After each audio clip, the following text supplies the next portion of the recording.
Bonjour, bonjour, bienvenue sur le podcast d'Étoiles et bonne année à toutes et tous. Aujourd'hui, je vais vous parler de la première nouvelle lune de l'année en parfaite synchronicité avec les énergies de 2024. Alors, elle aura lieu à 20,44 du signe du Capricorne pour la lune et le soleil et l'heure c'est 12h57. Vous le savez, une nouvelle lune, c'est une nouvelle graine. Aussi, étudier son thème permet de connaître la teneur de ces nouvelles intentions que nous sommes consciemment ou inconsciemment en train de planter dans nos vies. Le 11 janvier, Pluton va imprégner cette graine. Pluton sera en conjonction avec les luminaires. C'est un peu large, mais c'est néanmoins très présent. Pluton, c'est la planète qui symbolise notre puissance de transformation. Le Capricorne, c'est un signe de concrétisation qui est persévérant, c'est un signe d'endurance. Et nous voici en ce début d'année à un moment important où les intentions que nous allons avoir, au travers de nos pensées ou de nos actions, vont se concrétiser avec puissance et vont s'inscrire dans la durée. Donc c'est un bon moment pour faire une liste de tout ce qui donne un sens à notre vie et d'utiliser la lune croissante, donc les jours qui suivent, pour la concrétiser. C'est aussi le moment de réfléchir à ses objectifs à long terme et d'établir un plan d'action pour l'année à venir. Il nous est proposé de déconstruire définitivement des formes obsolètes du passé pour nous préparer à toutes les nouveautés qui se proposent cette année, et elles sont nombreuses. Pluton, sur le dernier degré du Capricorne, il nous invite à vraiment abandonner toutes les anciennes formes de sécurité et les anciens schémas comme le patriarcat ou autres, pour accepter de se transformer et de montrer au jour qui nous sommes vraiment. D'autant plus que peu de temps après la nouvelle lune, le 20 janvier exactement, Pluton entre en Verseau. Et la même journée, il sera en conjonction exacte avec le Soleil. C'est un énorme changement d'énergie. Il y a donc une forte énergie de renouveau, un sentiment d'entrer dans une nouvelle présence à soi. Et puis aussi de poser les premières pierres de ce que nous voulons vraiment commencer dans notre vie. Pluton va rester jusqu'en septembre en Verseau, il retournera un petit peu en Capricorne, mais là, pendant ces quelques mois, nous sommes dans une période vraiment accélérée de changement. Toutes les planètes sont passées en marche directe, à l'exception d'Uranus, qui sera direct quelques jours seulement après l'entrée de Pluton dans son propre signe. Le Verseau, c'est le signe d'Uranus.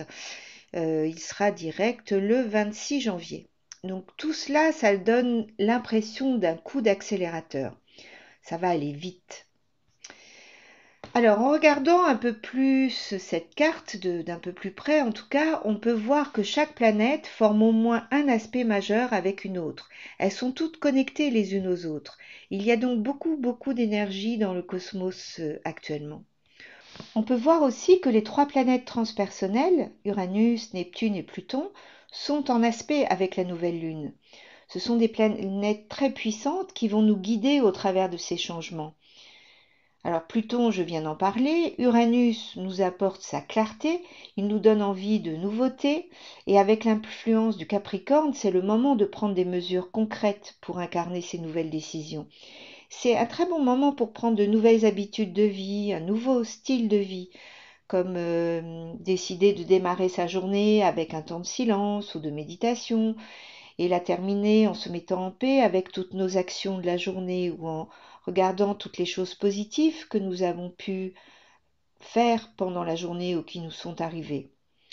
Cette année, elle est remplie de nouveautés et cet aspect de trigone à la nouvelle lune avec Uranus, nous offre une belle énergie d'adaptation mais aussi des capacités d'innovation, d'oser souhaiter quelque chose d'inattendu, de différent. Neptune, quant à lui, est en sextile à la nouvelle lune et il nous rappelle que nous faisons partie d'un ensemble plus vaste et que nous pouvons faire confiance en la vie et dans le temps nécessaire à la mise en place de nos nouveaux projets. Un autre aspect important, c'est la conjonction de Chiron au nœud nord qui est en train de se former. Elle sera exacte au mois de février. Il y a une prise de conscience qui émerge. On réalise que nous ne sommes plus cette version de nous-mêmes attachée à des peurs ou des traumatismes anciens. On le ressent, on le sait. On est une nouvelle personne. Chiron forme aussi un carré à la nouvelle lune en Capricorne. Ça nous invite à honorer la sagesse de ce signe en prenant le temps d'affirmer cette nouvelle version de nous-mêmes avec maîtrise et détermination. La nouvelle lune est elle aussi au carré des nœuds lunaires et donc elle vient souligner ce qui sera à l'œuvre tout au long de l'année. Autrement dit, elle nous interroge sur quels sont les lieux de notre vie qui sont en déséquilibre.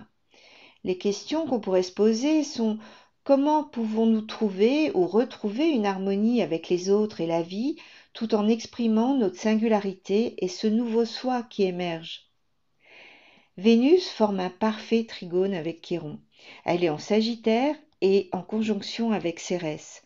On est donc très soutenu pour cette réharmonisation, et tout particulièrement pour retrouver l'équilibre avec la Terre et ce qui nous est étranger. Et cela nous permet de nous ouvrir au monde, et à nous-mêmes aussi, évidemment. Et puis, avec le Sagittaire, il y a de l'optimisme dans l'air. Vénus et Jupiter sont en réception mutuelle. Vénus est chez Jupiter et inversement. Cela accentue cette sensation que oui, on peut créer quelque chose de nouveau dans cette vie. C'est une très belle aide pour un nouveau départ. Un autre point, c'est Mercure qui est conjoint au centre galactique. C'est la 3e fois, avec sa rétrogradation, c'est la 3e fois qu'il passe là. Il nous permet de télécharger des informations et des compréhensions précieuses. Il nous ouvre à nos propres voies intuitives de connaissances et nous accompagne dans cette nouvelle direction qui prend forme. Mais comme il forme un carré à Neptune, il va sans doute falloir aller chercher dans nos spams, si j'ose dire, pour aller les retrouver. Vous voyez, quelque chose d'un peu caché, on va peut-être mettre un petit peu de temps à en prendre conscience, justement. Pour terminer, Saturne, il est le maître de cette nouvelle lune. Il forme 2 sextiles avec Jupiter et Mars. Et du coup, évidemment, Jupiter et Mars sont en trigone l'un avec l'autre. Ces énergies, elles nous permettent de garder le cap et nous aident à construire dans la durée ce nouveau chapitre de vie, ou ce que nous sommes en train de créer. Mars au sextile de Saturne nous donne un véritable sentiment de « je veux cela et je vais y arriver ». Mars est très fort ici en Capricorne, et avec Saturne, on a de la puissance à disposition sur du long terme. Donc les questions que nous sommes amenés à nous poser sont: qu'est-ce que nous voulons construire? Quelles sont les fondations nouvelles que nous voulons mettre en place? Ce sont des aspects très porteurs pour construire une nouvelle entreprise ou mettre en place un nouveau placement financier, créer quelque chose de nouveau. Surtout avec Jupiter en Taureau au sextile de Saturne, il y a une énergie de croissance, d'expansion qui est là. Et puis on peut aussi être très réceptif à notre intuition créatrice.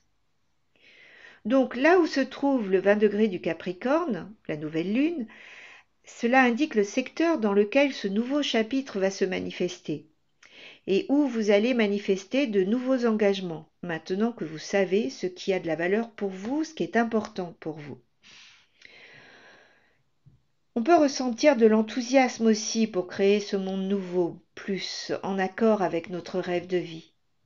Le fait que Mars soit au trigone de Jupiter, les deux en signe de terre, nous indique vraiment que nous allons construire sur du long terme. Je me répète, mais cela me semble très important. Donc, restons ouverts et adaptables à toutes ces nouveautés qui se font jour. C'est important de se montrer flexible et adaptable en ce moment. Cette nouvelle lune, elle me donne vraiment l'impression que nous sommes au cœur de quelque chose, au tout début. Il nous appartient donc de lui donner la forme que nous souhaitons. Vous voyez, on pourrait choisir, le choix nous appartient en fait, et on peut choisir de lui donner une forme d'harmonie, de paix, d'abondance, ce qui serait sans doute pas du luxe en ce moment sur notre terre. Voilà, j'ai terminé pour aujourd'hui. Je vous souhaite tous mes meilleurs vœux de concrétisation et d'accomplissement pour cette nouvelle année. Comme je vous l'ai déjà dit, un petit like, un abonnement, n'hésitez pas, c'est important pour moi. Et puis je vous dis à tout bientôt pour la prochaine pleine lune.